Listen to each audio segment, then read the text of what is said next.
Black Knife Assassins are great dexterity faith-based god-killing siblings who use something black to do damage over time to their enemies until they die. But they're not even the only version of that hyper-specific thing in Elden Ring. The Godskin duo are one of the most annoying bosses in FromSoft history, but are they good against any other bosses? They aren't called the Tarnished Skin duo. Surely they must be better against all those remembrance bosses they're actually supposed to be slaying. To watch these runs live, follow us on Twitch. We're finding new ways to play Elden Ring all the time. Join the Patreon if you want to give us money. You don't have to, but it's really the reason we're able to do these videos every week. You could also help us out by subscribing and liking the video. That's totally free, and a bunch of you aren't subbed. Some of you might think that you're subbed, but you're not. Ooh, spooky. Now let's get started as the firstborn. I'm Mr. Solo Dolo. This is the third Dex Faith build in a row. I didn't think there were this many options, but I guess I was wrong. At least we're starting as a samurai this time, nicknamed the Godskin. So we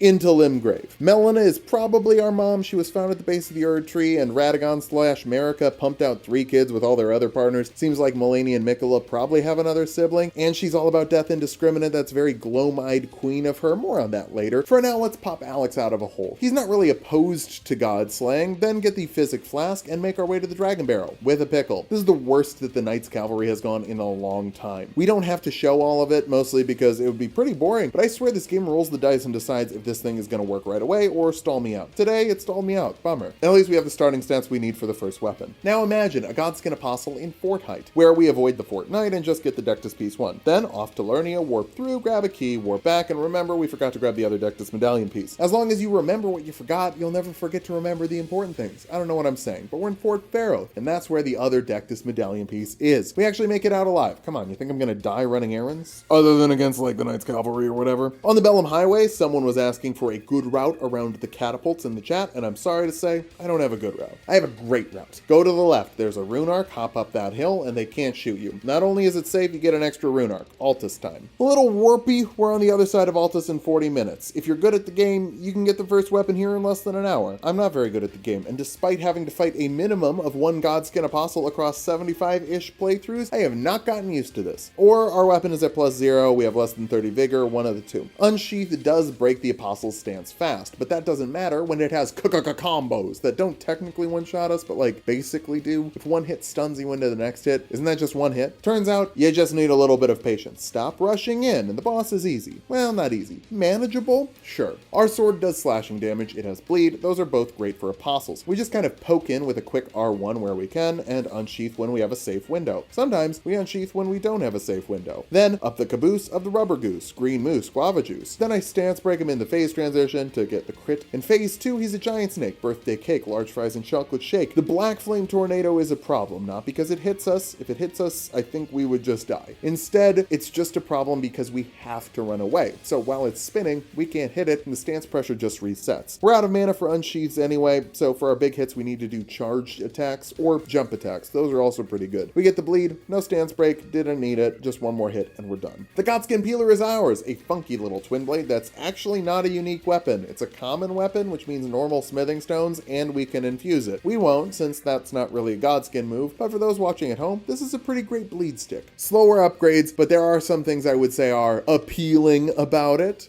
This is the comedy police! The joke's too funny! Upgrades are in Raya Lucaria Cave, and oof, this thing does not do well against miners. It does not give us a lot of poise. It does not do very much poise damage, so they can all just kind of armor through it and hit us. It's not huge, I'd say it's a minor problem. Thankfully, we only have to break the Crystallion stance once to win. Free combos, there's a crystal clear solution. That's enough stones for +7, the second bell bearing is in the sealed tunnel, and we have enough runes saved up to go to +12, which will really seal the deal. That's the last one. Promise. There's more Godskin stuff I want to Marget, so we have a Marget to fight. Yeah, I did another pun, I lied. Jump attacks do big damage, and they're also some of the safest pressure we can apply. Phase 2 starts, and gamers, I get hit by everything. Every attack Marget can do, I am jumping in and getting hit. You've heard of a no-hit run, but have you heard of an every-hit run? Vigor is good, though, and we don't even have that much of it right now. Enough for us to live and unlock a second pocket. Hey, I like your robes made out of the skin of a fallen god. Thanks. They have pockets. Now we need to cook, and Gostok is in the way. What a narc. Still going up the safe path, but given the choice between fighting Gostok or fighting a shielded up Wind Knight, I choose Gostok. Time for the first of many swag jumps this run. We run past the rats, open the Godskin steel chest, and the rats kill us. Rats, we're rats. We're the rats.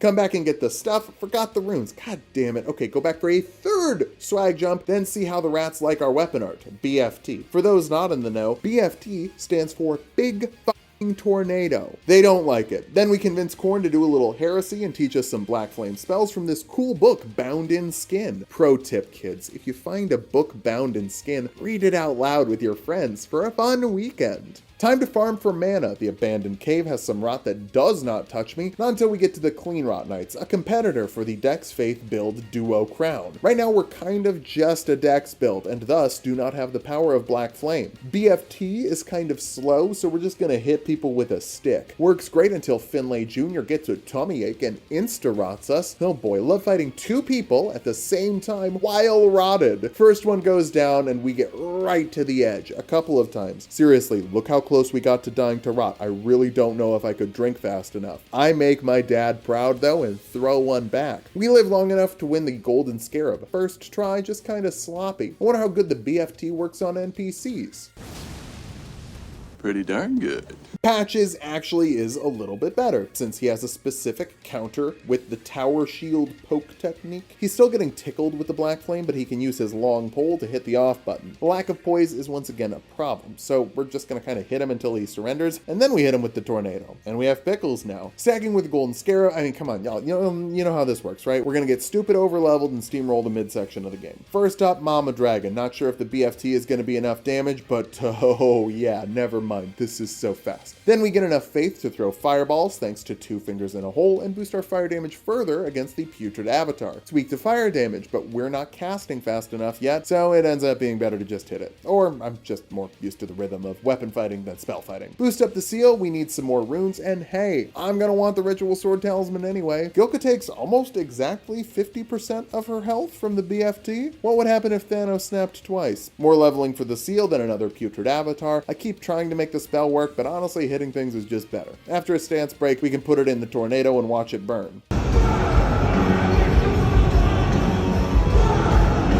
Honestly, I've just been looking for a way to put Guy Fieri at the Rage Against the Machine concert in the video for a while. He's listening to Bomb Track, by the way, one of those Rage songs that is pretty hard to not realize is political. Guy is based again. Anyway, Grail is our last little farm we keep missing with the Black Flame bowels, so I just jump in and slap the face with the Twin Blade. When the head falls down, BFT, it works great until he flies off the bridge. What a jerk. Still fun, just a little more annoying once the bowling ball jumps out of the lane. Easy time is done, let's go to the Divine Tower of Kaled. It's a minor test of gravity. We end up falling to our death or quitting out over and over and over and over again because there are little lips that push you off when you're supposed to fall. Imagine dying because of a goddamn sconce. The real killer in here is the Godskin Apostle at the bottom. We already fought one of these though, so why is this one so much worse? Well, for whatever reason, the Dragon Barrow is scaled to Faram Azula levels. Against a Putrid Avatar or Agil 2 Electric Agilalu, that's not really a problem. But Apostles are great at getting a hit in here or there. And as per the arbitrary rules I made up for the Secret Starting Class series, our build started when we got the Peeler. We had to take the Samurai armor off then. The rules are made up, the points don't matter, but they're my rules and I care about them deeply. They are stupid though. And we get killed a lot. Melee isn't really the move here. The last Godskin Apostle we fought with the Gucci Katana and its bonkers unsheathed attack. The Peeler has good qualities, stance pressure is not one of them. Black Flame is just busted as a spell though. It's particularly good at fighting enemies above your weight class since it does percentile damage, at least 2% every hit. That means every boss in the game dies to 50 hits at most, or 100 if it's a 2-phaser that gets extra health. More on that later. Unfortunately, the Apostle knows how to dodge and does it frequently. We have 2 tools for this fight and both of them don't work well. That rules. After a bit of testing and patience though, we figure it out. If we wait for the Apostle to whiff something, we can land a shot. And it's not 50 hits of Black Flame, it's only about 25. Remember, there is still some fire damage in there too, beyond the percentile damage. Godskins have good fire resistance, but 25 hits means that the fire is really only doing like 2%. That's not very much. You can even bait it into attacking by hanging out at a little bit of a middle distance that will draw the aggro to swing, but not throw a fireball, and give you enough room to back up. It's not perfect, and I don't have the spacing exactly right, but it's good enough to win after a war of attrition. That drops the Godskin Apostle set. Let's do the lore for that and the Peeler, because honestly, I forgot.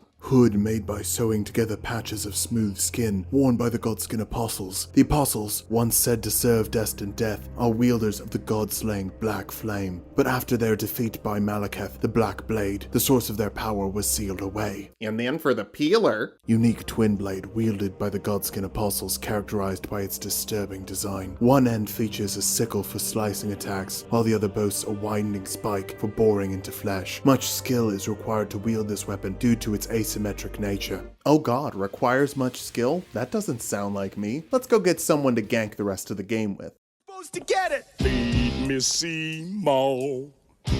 Feed me all night. Oh, hey, and the Godskin Apostle drops the most runes of any boss you can fight first, like in our reverse boss order run. Plug. Godric should be some free money, and he really is. Just jump on him for a bit more pressure, then break him as soon as we hit phase 2, and use the BFT. You merely adopted the tornado, Godric. I was born in it, swaddled by it. I didn't see tainted winds until I was already an apostle, and it was nothing but stinky. The Peeler kinda scales with 3 stats, not really with strength, but the Dex and Faith are pretty good, even though Faith isn't listed as a required stat, but the BFT does require and use Faith. Weird stuff. Guess that's the asymmetrical nature or whatever. Godric's Great Rune helps with that. It helps with everything. +5 in every stat. It's good all the time. Party time. Radon can try and shoot us, but it really doesn't matter. Fire is his lowest resistance already, and we can stay far away and just yeet goodness gracious black balls of fire. Between the big fire damage, the gank squad, and percentile damage, we kinda just roll over him. By the way, if Malenia is one of Radagon's kids, that would make Radon our uncle, but that also assumes Malenia is the Glowmite Queen. Lots of half lore we kind of know that will hopefully get resolved in the DLC. Brief chat with Alex that'll send him to the hot tub for later, then we're off to our aunt's house. Carrium Manor has terrible defenses. Kind of talking about the arrows as we run up to it, kind of talking about the Loretta ghost. You know how spears are good against horse girls? Well, twin blades are just spears that go both ways. We figured out in the comments of the Vike video, by the way, that Dex Faith isn't necessarily sapphic behavior, it's just attracted to women behavior. Twin blades are bisexual behavior, so that fits. Say hi to Aunt Ronnie and her friends, then go to the Weeping Peninsula for nothing we need for the build. Our flasks are just really weak right now. Then a bit further north, we can enter our uncle's hole to find our brother.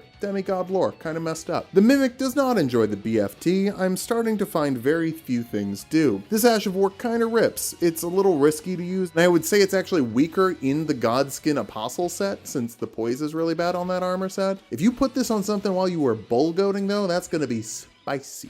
In the Night's Sacred Ground, we grab the Mimic Spirit Ashes. I wanted the Godskin Noble Ashes, but FromSoft said, we have Godskin Noble Ashes at home. That's this. It'll work, it's just gonna be kind of funny and mostly annoying. I'm used to being kind of funny and mostly annoying. Auntie Ronnie wants a knife, we'll give her a knife. For a statue, then we'll go to school. Carrion Study Hall is generally pretty standard, but remember that random Godskin Noble that invades you as you cross the bridge in the Divine Tower of Lernia? Hey buddy, what are you doing here? Ronnie is not skinnable upstairs, dude. She is. Extra crispy. Oh well, he's too slow to dodge the Black Flame, so we can melt him down to phase 2. Never actually fought this one before, but the rollout's really easy to avoid with these walls. Then the big AoE from the BFT does DOT to his BBS for 358 over 2 damage. Then he just runs away, honestly a fair move on his part. They're still in phase 2 by the time we catch up to them, which means it's time to start rolling again. Not a problem. We get the win and get the armor. From the description, robe made by sewing together patches of smooth skin. Subcutaneous fat makes it plump and soft. Worn by the Godskin nobles, known for their 7-face aprons. Strengthens the noble presence incantation. Nobles are the most ancient apostles who are said to have assimilated inhuman physiology, not unlike the Crucible, the Erdtree in its primordial form. I actually didn't realize it boosted noble presence until I read that. Still really bad. We don't have it yet. Also, reminder, the nobles aren't actually heavy set. Mom just gave them a big 7-faced apron so they won't get cold. I can't put my arms down! Right, upstairs. Curse Mark of Death. We'll need that in a second. Bogart is whipping up something tasty in his pot. You boiling those prawns? I actually like mine blackened. For real, it's a simple spice blend of brown sugar, oregano, chili powder, cumin, paprika, garlic powder, and S&P. It's gonna blacken it really nicely in a ripping hot cast iron skillet. Just have the fan on and someone tall under the smoke detector. You are burning it intentionally. Volcano Manor, warp thanks to Raya. Run through the town and crank that shortcut so we can fight another Godskin Noble. Good lord, lots of siblings fighting in here. That's perfectly perfectly natural. Most siblings just don't do it with twin blades and spells designed to murder gods. Although, this little bro just keeps slamming his hand down. My guy, you have a sword. Why do you keep just trying to use the hilt? Just like last time, we get him locked on a column, then BFT for free damage. If you can punish the rollout, you can really punish the rollout. But if you can't, it sucks. That gets us the Stitcher and Noble Presence from the description. Once a sign of the god's wrath, this incantation became a trophy of the noble's god hunt. And the Stitcher. Elegant piercing sword with a celadon-colored blade, wielded by the Godskin nobles. The nobles possess skill with a sword unmatched by any lowborn. Despite its size, successive attacks from this weapon are swifter than the eye can follow. Hey, everyone who says that Elden Ring isn't a common game, that is a pun at the end. Swifter than the eye can follow, it's a needle. You've been punned. Also, it makes sense that Noble Presence is a trophy spell because it is straight up not practical. Now we have enough stuff to make me mimic a more noble fellow. We can run through the Incel Rivermain and into Noxtella. All those veggies we need to get them to grow up big and strong. Then we max them out with Rodrika. Time for the duo to get things done.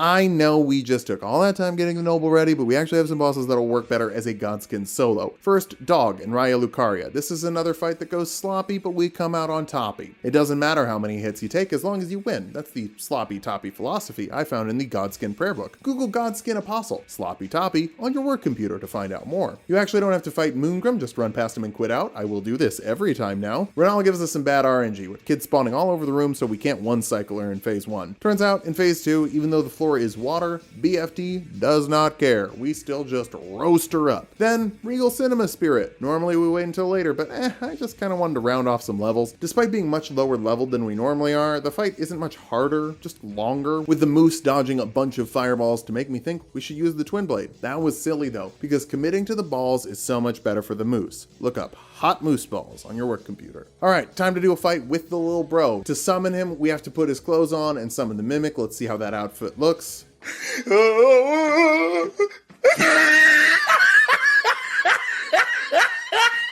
Alright, trying out the backstepping through the Lake of Rot. That's pretty cool if you like mashing. You know what works better though? Just run, just hit the run button. Estelle's our first duo boss, and yes, we summon the Mimic. Then have to hot swap all our gear to be the Apostle. Doesn't really take all that long, but it's kind of funny and very annoying, like I said earlier. For whatever reason, Estelle chooses to do every move we can't punish. Big shockwave bongos, the gravity flip, which doesn't send us into the air for some reason. I guess I'll take that. It's a long, drawn-out, dull affair, but at least we're getting it out of the way early. If there is any competition for the most annoying duo boss in this game, the Valiant Gargoyles are bringing it. Thankfully, we can summon in and swap before the first one jumps down. I decided to just throw balls at it. The body is weird, and I don't want to deal with whiffing betwixt the legs. We almost finish off number 1 before the second one drops, but then Lil Bro gets sauced and tossed in the background. We finish it off anyway. If only he could kill bosses after we die. Deep Root Depths, pop some ants for rune arcs as well. Then it's time to fight Thea's champs. BFT against NPCs is G-O-O-D.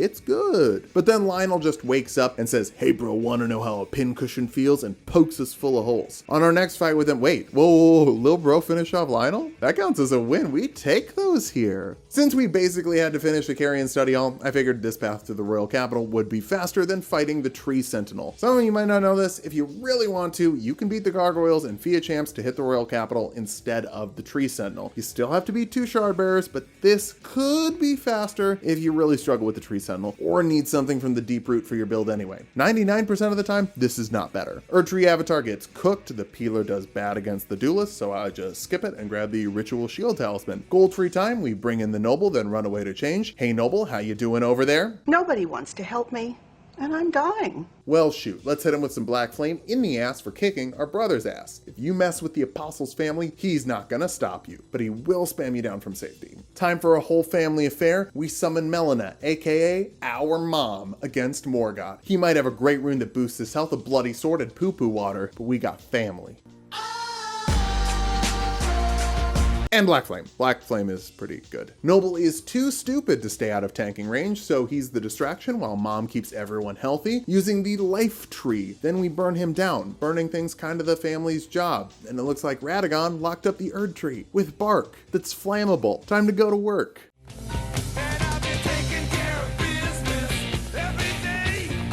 For Biden lands, I don't know, churches should pay taxes. That feels pretty Godskin of an opinion. If you have a jet, maybe make sure some kids can eat lunch at school. If you're mad about that, I don't know, look inward. Seems like you shouldn't be mad about kids eating. Anyway, Mountaintops of the Giants, bell bearing 3, we have a Stitcher, a Seal, and a Peeler to level up, which means 36 smithing stones of each level, or 72 for now. There's thankfully an easy and very flammable Erd Tree avatar just down the street we can roast up to get the runes we need. Maybe I should have mentioned indigenous tribes doing controlled burns in forests largely prevented major forest fires for a long time, and we shouldn't have stopped them. I don't know, 72 stones for 3 weapons that are all now at plus 18. There is a big boy dragon stone right before the fire giant. He's got 50% resistance, so we're just gonna slash his toes. It's moderately effective. I'm mostly just trying to make sure we have enough pressure to break him down in phase 2. Hey, look, it's a stance break. Might as well see how good the BFT is.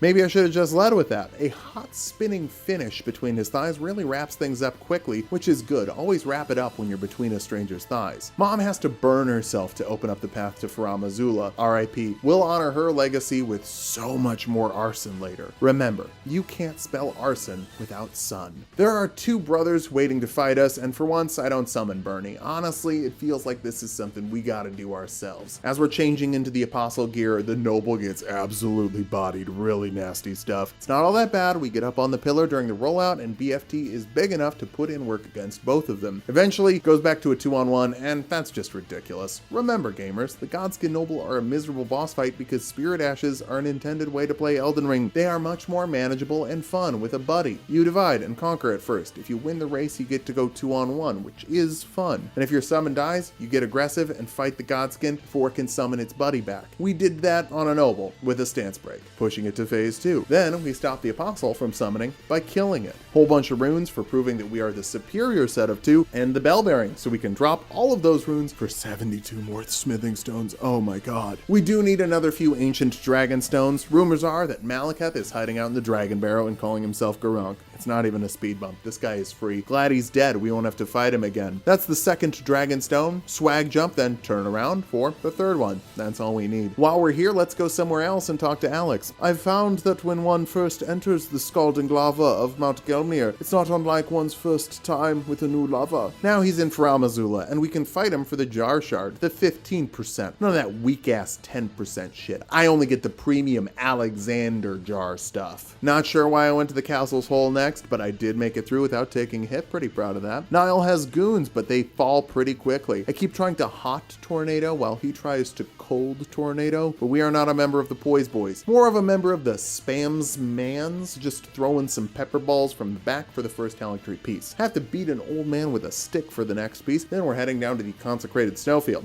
Anyone at home learning their numbers? The putrid avatar takes 1, 2, 3, 4, 5 hits. Wow. Good job if you counted along at home. Tell me the biggest number you know in the comments. Penguin Noble is an ice blood type. I don't know what blood type is weak to, but I know that fire is super effective against ice. Moog time. Wait, I should probably get the Eleonora tier. Maybe blood type is also weak to fire, or BFT is just cooking that hot. Now, taking 5 minutes to get the Eleonora tier, do you think I remember to equip it? Nope, I forgot.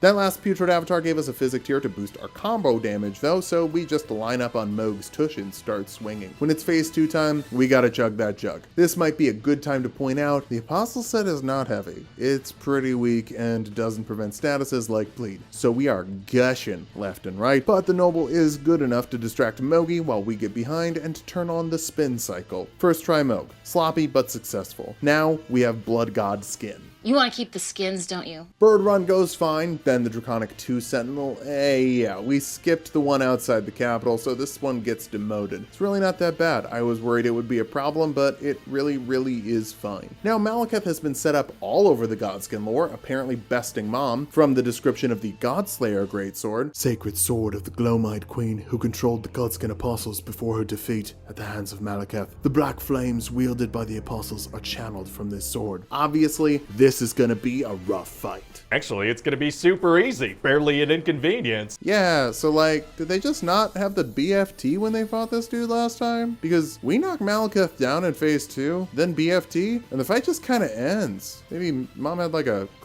cold or something that day. Speaking of super easy things, Gideon, the hardest thing is swapping the equipment, which, remember, we have done for every fight this run. Does not make us lose. Godfrey time. In phase 1, we run away to change, and then hey, since the aggro is on the Mimic already, what if we threw Black Flame on him again? It's a little deja vu to the last time. He hits a little bit harder, but until phase 2, it's effectively the same fight. In phase 2, I'm not really sure he got to do phase 2. Like, hang on a second, let it play out. He died. That was funny. Finally, a big god we can skin. Radagon is blocking the way, but it's pretty clean. We get big jump attacks over his slam attacks, then when he goes for the big hammer slammer, we just break him down and finish him off. For the Elden Beast, BFT goes hard. Percentile damage goes harder the more health something has, and Elden Beast is the beefiest beast in the game. It does its best to stall, but it's like we were built for this. Gotta end it with a BFT, obviously, for the style points. Give me some skin!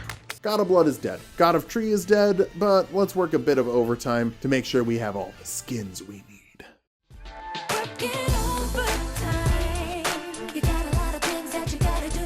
Dragon skin first. Gotta hug Fia. This feels weird. Can I just fight the boss, please? Remember that old quote, aim for the moon, even if you miss, you'll land among the stars? Well, fighting Fortisax is like that, except you aim for the head, and even if you miss, they're stupid enough to open their wings and take a hit anyway. I'm Godskin soloing it. The Mimic doesn't do great around Deathblight. He's asthmatic, and we're sensitive to that. Placiduous Axe time, he's got big lightning, we've got big BFT, and it really messes him up. He throws some fire on us, but that's the one area the Apostle armor is good for, fire resistance. The fight just goes a little bit better if you constantly pull Plassey towards a wall. Sometimes you might hit him with your fireballs and the game will decide to not put damage on, but that's fine because when he goes for the Omega laser, he just shoots on the wall and you can finish him from behind. I guess we could do Rykard, but like I don't want to. That doesn't sound fun. Instead, Liturgical Town. Also not fun since we can't snipe the archer from the ground, so we get shot instead. Second try, we get through fine. Haligtree. What if we had a third swaggy jump? For Loretta, summon, swap, and BFT. Even with the time it takes to swap out our gear, it only takes a minute. Now we'll do Rykard because he'll probably be better than Malenia. Okay, Rykard, let's do this. You can eat the gods, we just get to keep the skins. The skin's the best part.